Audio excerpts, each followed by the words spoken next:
Shalom. Call halal Yahweh Bashim Awashai by Hashem Bakakwadash. Double honors unto the apostles and the elders. Salutations to all my fellow laborers doing this work in truth and sincerity, risking their lives and their freedom to do so now more so than ever. To the scattered elect that are scattered around the four corners of the earth, that be like unto the speckled bird, the Israelite foreigners, and to the Akwath that are listening and learning. To you I say Shalom. I'm also giving a stark warning to you Israelites, all right? Especially you Israelite women. All right, this video is geared toward all Israel, but in particular, you women of Israel. And you have to come to understand that there's an order in things. All right, there's a rank and file in heaven, and there's going to be a rank and file in here on earth. All right, I saw a sign in the window near the dojo in Wicker Park that said Kamala Harris for president. Oh, and also Joe Biden. All right, this whole thing with this woman being lifted up. Then you got this wicked woman, Kim Fox, who is as slick as a fox. She's railroaded so many so-called black men and Hispanic men to jail, but yet, you know, all these people are running out and voting for, and mainly the so-called black woman.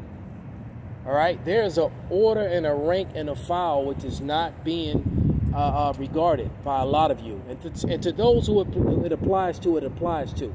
If once again, I'm going to say, if you're feeling guilty, if you're feeling cut, then the shoe fits, because the women that are humbling themselves and listening and learning, being supportive for being completely quiet, you women, you don't have to worry about a thing, man. The Lord is going to take care of you. All right. As a matter of fact, those you women will be the first among the wives of the elect men. You know, those women that I'm speaking of.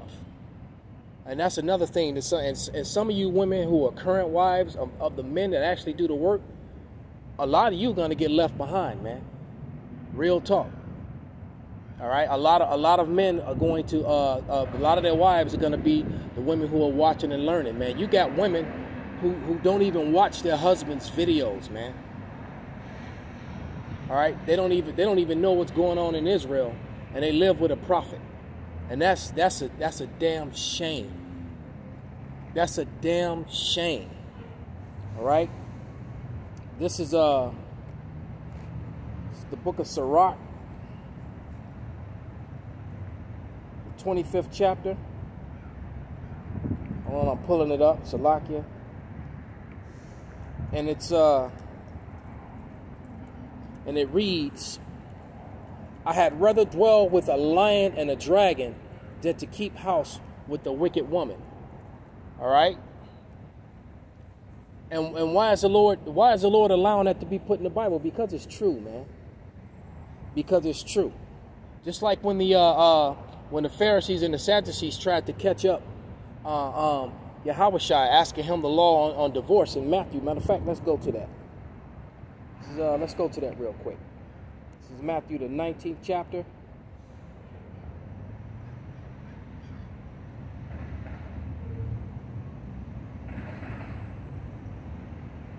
So, Laki, I don't know why this phone is acting up this morning, and I'm operating with one hand because this was all done through the Spirit. I wasn't planning on doing this at this time. Yeah, this is Matthew 19, starting at verse 7.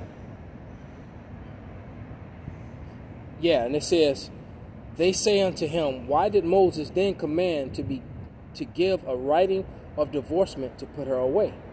And he saith unto them, Moses, because of the hardness of your hearts, suffered you to put away your wives. But from the beginning it was not so. All right, because your wife is supposed to be with you until you die. One of you died, man. Point blank, period. All right. Verse 9. And I say unto you, whosoever shall put away his wife, except it be for fornication. All right, meaning she worships a false god, and shall marry another, committeth adultery or adultery. All right, because that's where that confusion comes in, because fornication is not sex necessarily. Fornication It can be spiritual by worshiping a false god, or it can be a profane form of sex. All right, that it can be. And it says, committeth adultery, and whosoever marry her which is put away doth commit adultery, man. So you call yourself leaving a man of the Lord, all right, and you go be with someone else, or you act up to the point to where he feel he must put you away, and you go be with someone else, you are committing adultery, and that man is committing adultery, and you both are going to be put to death. Point blank, period. This is a very serious business. Just like we cannot remove our hands from the plow and stop doing this work, you can't stop being loyal to your husband, man. That's a death sentence. All right, especially when we're so close to the end. That is very, very foolish and unwise to do so.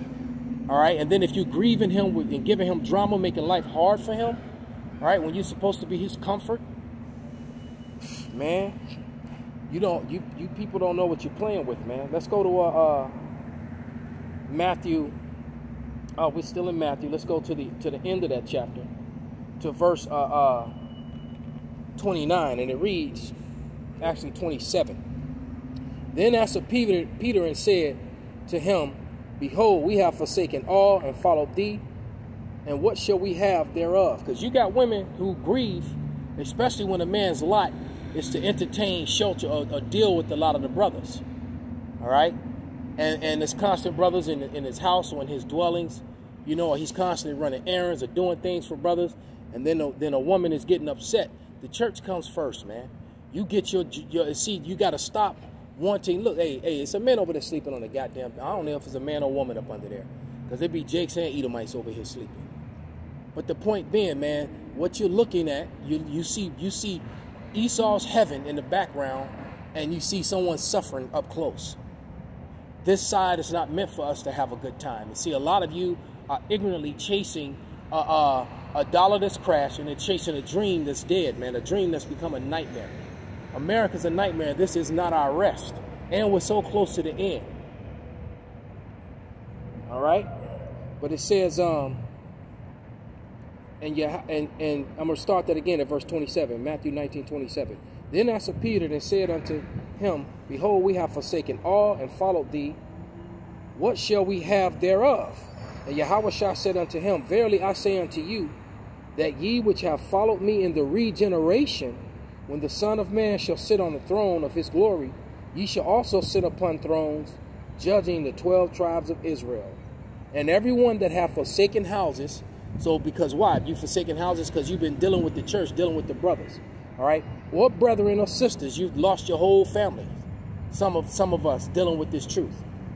Or father or mother, or wife or children. Some of us have lost our wives and our children. And what's crazy is those of us who lose wives when we're in the truth. When your wife was supposedly a believer, or had heard this gospel. All right? Or children or lands for my name's sake shall receive 100-fold. You hear that? I want you to pay close attention to that, you wives. Because every man in it, because look, Isaiah 4:1 said 7 women. 7 is a number of completion.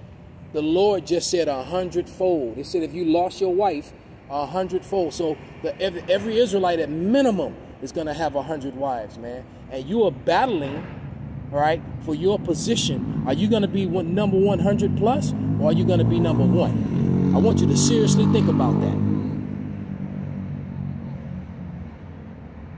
Good. It says, shall receive 100-fold and shall inherit everlasting life. All right. But many that are first shall be last, and many that are last shall be first. So all you well-to-do Jakes on this side, are you women that left your Israelite man to go be with a nigga in the world, or even worse, you went to go be with another Israelite, all right, another man who's claiming this Israelite heritage. You both have just become adulterous, and both you and that man lives hang in a balance in your whole household, your children, and everything. All right. So with that, you know, I want to give all praises, glory, and honor unto Yahweh by Hashem Nawashai, by Hashem Rakak Wadash, Wa Abba Shalom.